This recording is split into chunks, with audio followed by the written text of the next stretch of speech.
Hi everybody, my name is Meg Matonis and I work with the Forest Stewards Guild and the Ember Alliance, and I've been an on-call firefighter with the Larimer County Sheriff's Office for about 7 years, and I was the project lead for the Community Wildfire Protection Plan update for the Genesee Fire Protection District. So to help take that plan to the next phase where people are actually implementing some of the recommendations and we're celebrating the success that's already been accomplished in the community, we organized this Defensible Space walking tour. There won't be too much walking, but we are going to get to go see some of your fellow residents' homes and some of the work that they have done. So I'm going to be really brief because the homeowners have a lot of really fantastic insights to share about what defensible space means to them, why they have undertaken different efforts to make their home more defensible and reduce fire risk, and some of the barriers they've encountered and ways they've overcome that. At the end of the presentation, we will give you all one of the new home ignition zone guidelines from the Colorado State Forest Service, and then we also have a 2-page annual checklist for things that you can do to make your home safer if there's a wildfire and increase your family's preparedness. So one of the important concepts with defensible space is that there are different zones around your home. So your home obviously is a fuel that can ignite, and then there's fuels around your home. So the nearest zone to your home is 0 to 5 feet, and you need to be very aggressive in reducing fuel in the 0 to 5 feet zone because you don't want flames going all the way up to your home. Then there's zone 2, which is 5 to 30 feet, and that involves a lot of removing of trees and making sure that your propane tank's far enough from your house. And then zone 3, which is 300 to 100 feet. So before I turn it over to Dory to talk about some of the work that the Genesee Fire Rescue has undertaken to mitigate defensible space around the station, we wanted to start with a little activity to see if people know how far 5 feet is and how far 30 feet is. The wildfire research group that Genesee Fire Rescue is working with right now to do rapid home assessments across the community, they've done a lot of research on barriers to effective defensible space, and the inability of people to know how far out 30 feet is actually ended up being one of the barriers. And I understand that because I think it's hard to estimate horizontal distance. So if everybody wants to partner up with somebody, and first, let's see, we'll have one of the partners stand along the curb here, and the other partner stand what you think is 5 feet away from each other. So again, I'm Dory Dalton. I am the wildland specialist for the Genesee Fire Protection District. And so what I did to look at our space is I literally went from side to side. I looked at the north, the south, the east, and the west. All right. And you can see the immediate zone, zone 1, is 0 to 5. Well, we're pretty good on the west side. We're pretty good on this side. There's some grass over there under Chief Puppet's window. I recommended we change that to gravel, a decorative rock. And then over under my window, that's a flower garden, sort of. And so, I understand that. And so I'm going to extend my zone beyond that. And so beyond that, it's another 0 to 5. So that's safe. Okay, so this side is good. If you looked on the east side, the grass goes right up to our station. I've had a conversation with my chiefs. We need to change that. We need to take that out, and we need to make a 0 to 5 defensible space. Our building is stucco with the hardy board siding, so that's really pretty good. And then the back is awful. There's training materials back there. There's boards and things. Well, we're having a shed built to put it in, and then it'll be on a foundation. Oh, and he's getting ready to start. Okay, go ahead, do it. And then anyway, so we'll build out our 0 to 5 beyond that shed. Okay, barriers that and we mow, and we limb. We need to do some more limbing. My barrier is I have to go through certain channels, right? Every year we have a budget. So I can't just go out and buy rocks. I have to get it budgeted. I have to get it approved. And everyone has to agree with what I want to do. And I think I'll get my way. I think they're pretty agreeable. We've already talked about it, and now it's just a matter of getting it in the budget. So that's what I've done. I'm going to stand up. We've been here starting 18 years. Before we got here, we lived off of Grapevine on Sawmill Gulch. We had 3 acres over there. So I started learning a little bit about mitigation because I needed to get rid of trees, as you've all sort of discussed and talked about that. We came over here. Our house is an older house. We live off of Foothills Drive North. And it's on a very small 1/4 acre. So the 30 feet and stuff is really sort of fascinating. But we're next to 151 acres of private land. So it's a big meadow, which is nice. But we started, what inspired us was we were always concerned about fires. I grew up in Southern California. I dealt with one fire close to one of my houses there out in the county.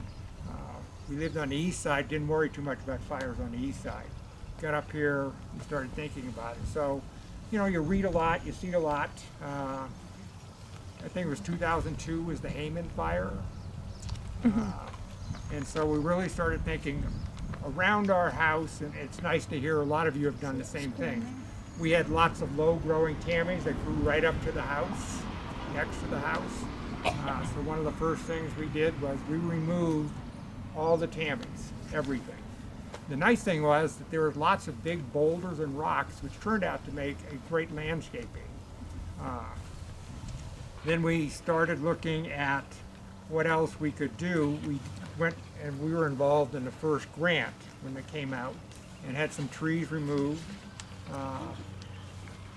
The Black Forest fire came and went, and the fire department had a great presentation which showed a house with trees all limbed up and rock around the deck and all those things. So I said, okay, rock.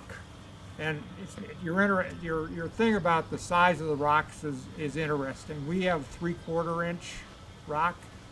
It doesn't collect a lot of pine needles, and I blow them out once it dries up, and you just got to do it. Linda picks out lots of things. She's much more a perfectionist than I am.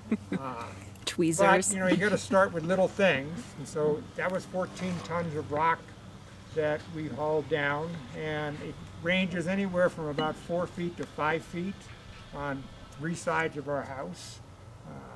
I really like this deck with the rock in front of it because one of the things is the edge of your deck, that's considered your house. The edge of your deck down, that's 0. That's where 0 starts. And so they know that, and they've gone out and they've restarted their 0 to 5. And they've put in no vegetation. It looks really great. It does. Yeah. We also had a deck on the lower part of our house, which was redwood, and then we put a wire mesh because I read the article about embers. And so we have mesh that goes around our lower deck, and what we've continued to do is we've limbed, and all of you have said the same thing, we continue to limb. We pick up lots of pine needles, lots of pine cones. We help our neighbors because the other part of this whole thing is if you do your little piece and nothing happens next door, you're going, okay, what's going to happen with this? So we're retired now, so I have lots of time. So I rake, I weed whack my neighbor's yards in the back. I've limbed up the trees. We just did a major project. We took out 16 trees through 3 houses. It looks great. I have to tell you, that's the big thing. What will it look like from these trees? It looks fabulous. It looks really good. Tell them how they remove those trees through the ARC. Oh, yeah. Oh, this was a change for the ARC too. In fact, none of the trees are on our property because we're so small, but I've helped cut them. But the ARC allowed us, the neighbors, to do a group submittal, which a member came and asked and said, that's really unusual. But because of the changes that are happening, you can get your neighbors, which we all talked about, doing this and removing the trees, and Brian came out and Dory came out, and so we've removed right now, I think 16 trees, and then we will have professionally remove some more trees if we get the grant, and so will our neighbor. They will have 4 more trees. So, you know, it's just an ongoing project. I don't think you can make everything perfect, but, you know, you do the best you can. But I think one of the things that we've learned, and I read the 175-page report. Being an educator, you read everything.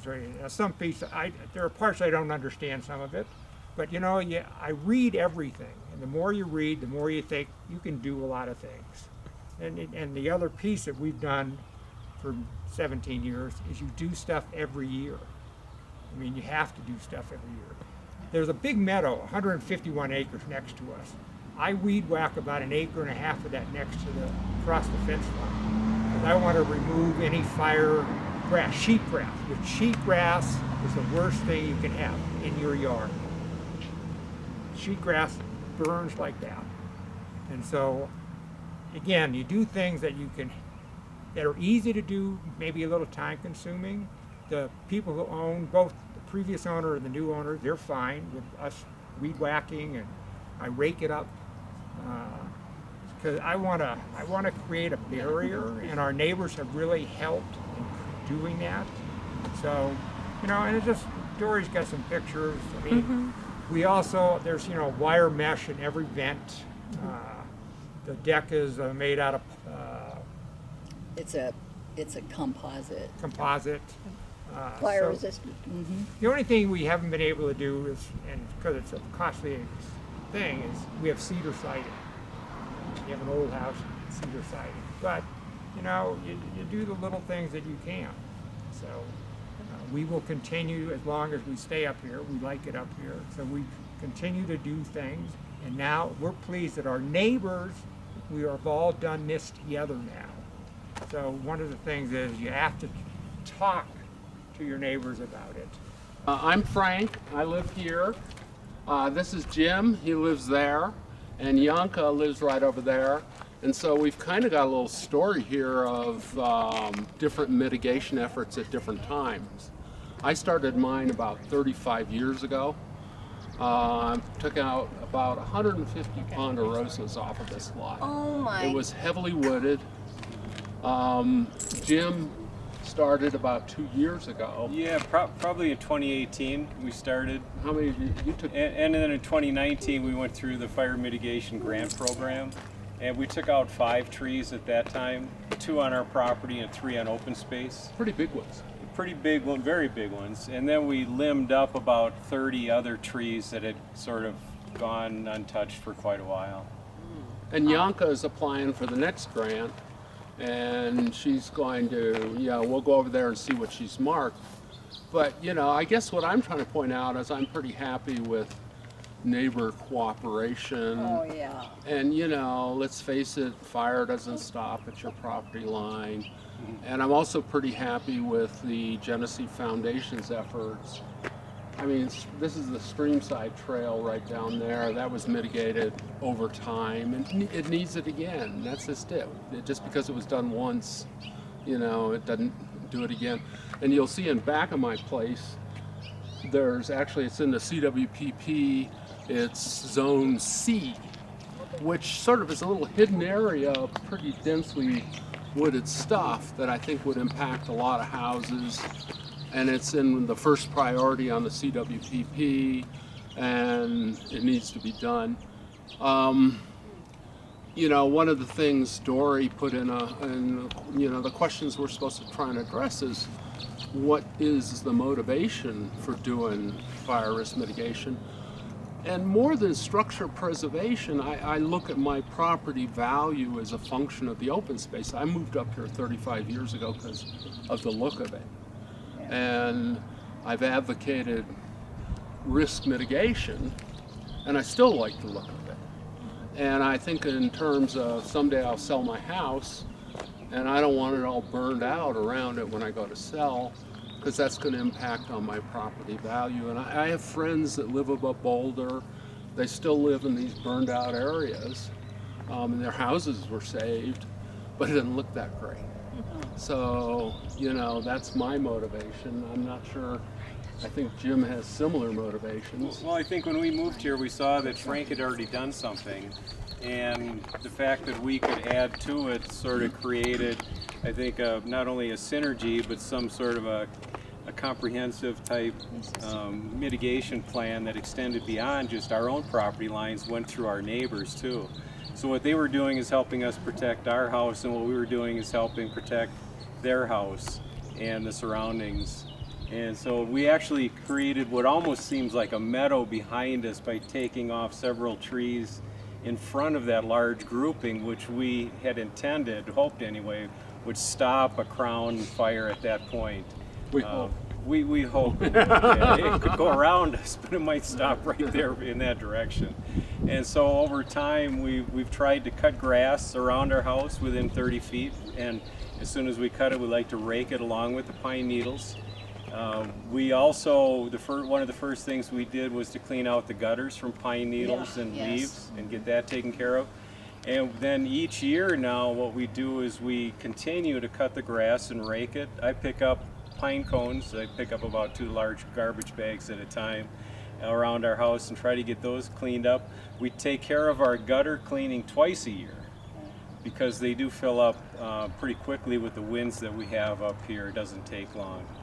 But we continue to monitor, you know, limbing any dead limbs that might be around. Last week I went out and cut a couple limbs off smaller pine trees that seemed like they had gone unnoticed over time, and I took those out as well. And then there's still some bark mulch around the foundation that we need to clean out and make sure that we don't have a fuel source there. And just to continue to monitor everything around the house to see that it's taken care of over each year, not just Never ending. once and done. So, Yeah. So this is where, it's hard to see where my property line is, but you see the flat area in there is actually a sewer access, and my property extends beyond it. And I did remove a lot of trees actually over the slope as well. As far as future effort, this is something I want to work with the Genesee Open Space to actually take out some more. In other words, trying to do it when operations are in the area so I don't have to pay the staging costs, get the equipment in. So when there's other activity, I intend to take a lot more trees. So this is my envelope. This is the break for crown fires. My lot line extends some unknown distance beyond those rocks. Brian was saying potentially they're going to do another project. I think this is CWPP Zone C over there. So that's going to be re-entered someday within the next few years. Did you bring in these big rocks, or were they here? Like, Oh, all the rocks were here. I tried to contour things in with the rocks. I mean, obviously I added the patio, but it won't burn. You know, I mean, the deck is wood, it will burn. I've got rock under the deck. I've got a stone-coated steel roof that theoretically will not burn. The siding is wood. You know, I've thought about stuccoing, but someday maybe. No, woodpeckers. Yeah. Go I got something woodpeckers stronger. no, not real stuff. The Real cement. stiff, real stuff. What's Okay, and one of the other questions Dory had was maintenance. And the maintenance is cutting all this bloody grass. And that's the major effort. And I cut it. You know, before it browns out, I will get it cut all the way through here, considering hiring somebody with a bigger piece of equipment come in and, you know, cut a lot. Oh yeah, the dog's helping right now. Yeah. You know, basically I've got 2 streams, but I've also got 2 chimneys. You know, there's stream side itself is a chimney, and this is a chimney, and this is the Zone C identified in the CWPP that I hope they're going to do additional work on. Previously, the foundation did go back here, and they did what I consider to be a pretty light go-around splash removal. I allowed them to access across my property and they hauled stuff all summer long, but it's still not enough. So I guess the point I'm trying to make, it never ends. You know, this is my lot line. So this is Jim's over here. He hired, I don't know who did the defensible marking, but he had it done, approved by Genesee. And then he got Splintered Forest in to actually do the removal. And I think they did a great job. They're not cheap. But they had to cut almost a road through here. How long ago was that? 2 years, would you say, Nancy? I think that's what Jim said. Yeah, 2 years, so it's healed. You know, they did a good job. They have smallish equipment, but still it's big enough for the job. Front-end loaders. They just hauled it right out. I wish I had contributed more trees to that effort, but I didn't get my act together in time. Yanka was out in her yard, and actually, I think it was recent that Brian had come out and you had for the grant, correct, and marked some for trees. the last year's grant. That Okay. we didn't have enough applicants for it. Okay. That's how we started it. So But I she's- think, but you're part of this year. Yes. When we submitted this year. Yes. Yes. And you can see a lot of her trees are marked. And Yanka, how many do you have marked? Let's go take a look. Yeah, between 15 and 20, I would say. Okay. And some of them, the marking tape comes off. Yeah. So there's actually at least 5 that had been marked when it came off. How are you feeling about having some of your trees cut? I don't like it, but I feel like we need to do it. I don't feel like we have an option. And I think it has to be done. If that gives me the extra 15 minutes or something in the case emergency, then I'd rather have that. So what we've been doing is, since we can put 5 bags a week, our garbage normally comes on Thursdays because the holiday coming tomorrow, but we've been filling up 5 bags every week with pine cones, pine needles, and then also, I guess from cutting grass previous years, I don't know, I just feel like there's a lot of stuff there that can be removed, and the previous owners put mulch, so I'm starting to get rid of mulch too, bag by bag in a way, just to get a little, head start and cutting off little things that Brian pointed out that would need to be gone anyway. See that firewood pile? Yeah. I never thought that was mine, but we just found out that my property goes way past my neighbor's house this way. So getting the survey done was helpful because the neighbors above me, we have 2 big trees between our houses where their sunroom is facing my house. So the trees help, and it's, evergreens, right? So it's all year round. They don't have to look at my house. So obviously they're not that excited that we want to cut them down, but I can show you how close they are. They put, this house was built in 1980 and I've only been here 3 and almost 4 years. But they put it in the, I don't know, on the other side of the house, there's 6 feet or something, and then it's the other property. So they wedged it in there. And you're telling me this might be on my property. Yeah, so, from the reason this one is on yours. Crazy. Wow. I know, it's so bizarre. The property lines don't really make sense to me now. No, So many years later. Yeah, and you got the only recent survey. I never did a survey. Well, we kind of had to see which trees are on my Yeah. side or not. Because if you want to walk around, I have some that are very close to the house. Obviously, all of these. And so, Yanka, you are going to get rid of this tree due to the proximity to your house? Yes. Okay. I feel like it's huge and it's a fire danger. And I'm going to listen to whoever, defensible space person comes in, whatever they say. That's what we're really going to follow because they know best. Okay.